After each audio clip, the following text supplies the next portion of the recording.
As the fruit of thy womb, Jesus.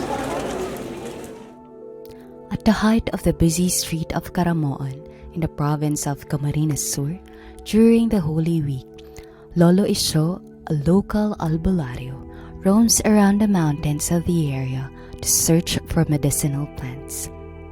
For Lolo Isyo, this is the only time of the year where the abundance of specific plants he used for healing can be seen.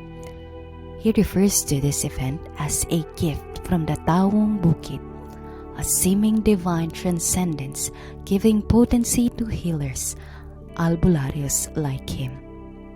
The practice can be understood beyond mere collection of the plants, its leaves, barks, and roots. These are ingredients of a broader entangled human-environmental connection. The local practice of healing, religion, including knowledge of the past and the contemporary.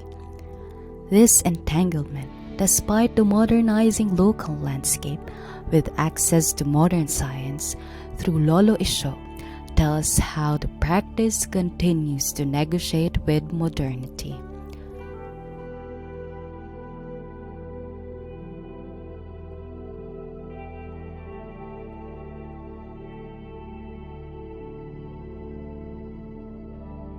Being understood as the only time where the divine shares potency, it is considered a challenge to harness the gifts in search for wild plants during this limited period. These plants are not permanent, thus needing familiarity with the contours of the mountains and waters of Barangay Hanopol.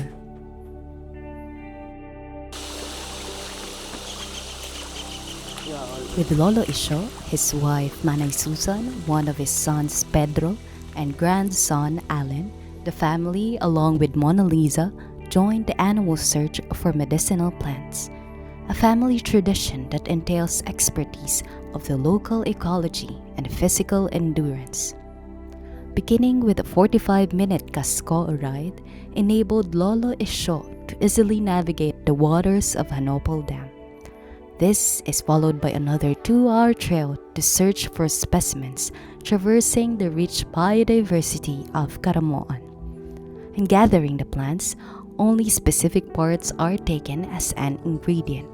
For balinhaya and sauli, only roots are used, stem for banasi, yam of the anuldok, and leaves for the kalao, among others. The collected parts are then put in the sack. This search continues for the entire week of daily visits in the mountains.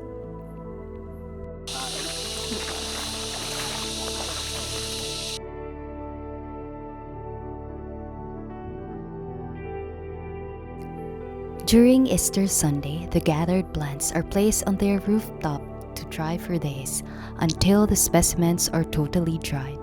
These dried plants will then be processed to be used as pamasma, panurip, panambal, and biro. These pambulong are used by Lolo Isyo for panghilot, panglumay, and pangontras sa hilo.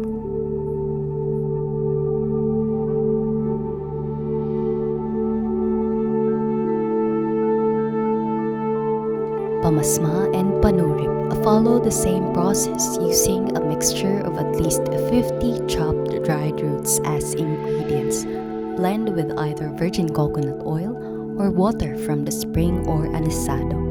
To name a few dried roots, matang tikling, salinggogon, alum, solong agbaan, and panghati. The virgin coconut oil is made from extracting the coconut milk. This extracted coconut milk is heated in a moderate flame. As part of their own belief, Manay Susan shared that individuals who easily get jealous are prohibited from viewing the process. This affects the amount of oil that can be extracted from the coconut. The banal na tubig, or spring water, is given by the Tawong Bukid, including its healing powers. Variations of the medicine, however, differ based on its use. It is pamasma when it is used to cure any type of illness caused by severe body fatigue, and it is panurip when it is used to stop swelling.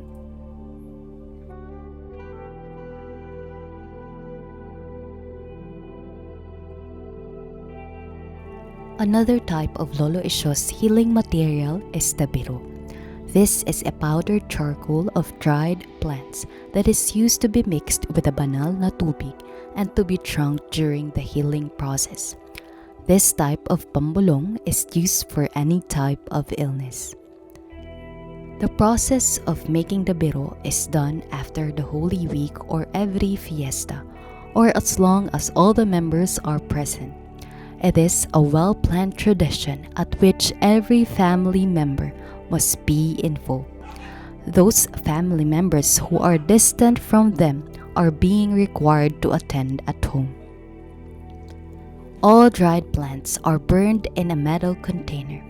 While waiting for the flame to turn the plants to charcoal, all of the family members must gather around the setup, inhaling the smoke of the burning plants. This is to ensure that none of the family members could transmit the illness from vengeful elements or spirits from Lolo Isyo's patients. The next step is to fine-grain the charcoal plants. The powdered biro is then jarred, ready for us in healing rituals. They make sure that the powdered remains in the metal container are empty, because it is an omen for them to leave some powdered biro in the container.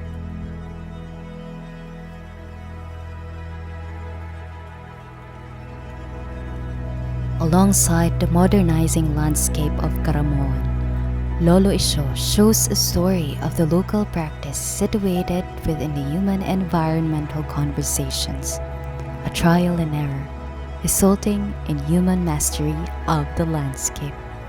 The diversity of ethnomedicinal plants, knowing what to use or not for human consumption, tells an enduring human story of accommodation and utilization, humanizing the learned and shared knowledge across generations of experiences. The challenge to us now is how to preserve this particular cultural legacy. How do we sustain the generations of knowledge learned and shared? And lastly, how do we deepen our understanding of the inherited human and landscape entanglement?